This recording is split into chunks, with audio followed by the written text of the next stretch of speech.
Okay, going to do a short video here going over some of the common command functions you'll use with the SuperCam software.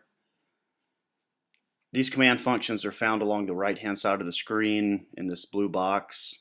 First thing you want to do is open the file that you're going to be working with. That's just a simple file. Open, select the file, click open again, and there we go. So we'll go over some of the zoom functions first. The one I use most often is zoom window. That allows the user to click, drag a box, click again, and then it'll zoom in over that selection.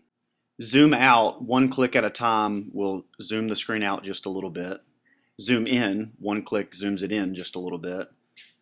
And then zoom limits, click this once, software zooms all the way out to where you can see the stage limits. And the stage limits are represented by this blue outline.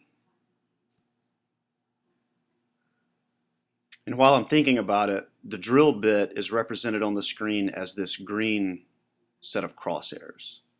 So the next function we'll use is the move to function. What this does is allow the user to move the drill bit anywhere across the stage.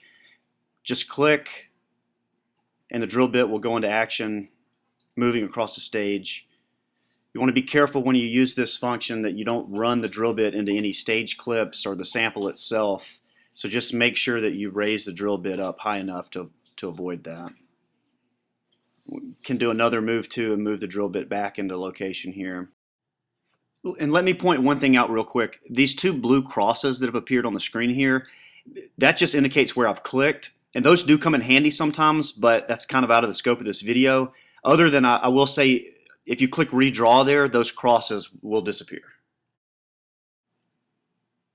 Okay, next we'll do a move.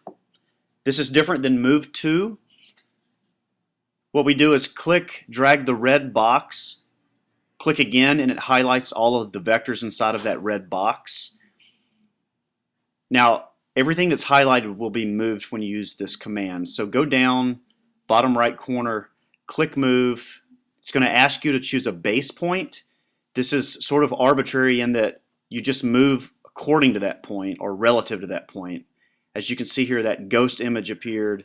I clicked a second time and it shifted everything over to that new location. Okay, now we're going to work with the rotate function a little bit, and I will warn you that this one can be somewhat confusing, and I'll explain what I mean in just a minute. But to use rotate, click rotate, perform a select all across whatever vectors you intend to rotate. In this example, I'm just going to rotate the entire image. Second, click to accept those vectors and then enter on the keyboard. And then it's going to prompt the user to choose two things. The first thing is the base point, and this is simply the point around which you intend to rotate this image. And the second one is the angle point, and this is where it's sometimes confusing. The angle point is a number between 0 and 360 that represents the angle of rotation, and that can be a positive or a negative number, by the way. And here I just entered positive 90 to rotate it counterclockwise 90 degrees. And depending on that base point, it may or may not be counterclockwise, so you kind of have to play with that sometimes.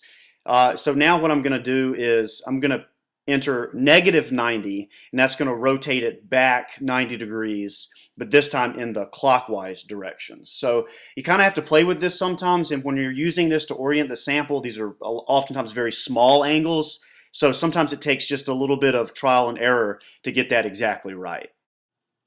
Okay, next we'll do text. Text is pretty straightforward. It just allows the user to enter some text onto the screen, or into the software, I should say. So what you want to do is, I'm going to zoom in here a little bit just to make it a little bit bigger. Click text along the right hand side of the screen here, and it's going to prompt you for a couple of things. The first thing is a start point, basically where on the screen you want the text to be entered. The second is height, and you have to be a little bit careful here. Height is your font size, basically, in millimeters. So if you're working with numbers, don't accidentally enter the text here, because if you enter 500, it's going to be 500 millimeters, which is going to be pretty big. What we usually use is something pretty small, like 0.12. For this example, I'm going to do 0.35. Enter your height, click enter, and then it's going to prompt you for the actual text. Just type that in, click enter, and then Y to accept it, and your text will appear on the screen. As you see here, I'm going to just zoom in a little bit, make it a little bit bigger. And And yeah, that's it. There's your text. And this is in the form of a vector. It can be drilled if you want it to be drilled. So like I said, pretty straightforward. The next thing we'll do is erase.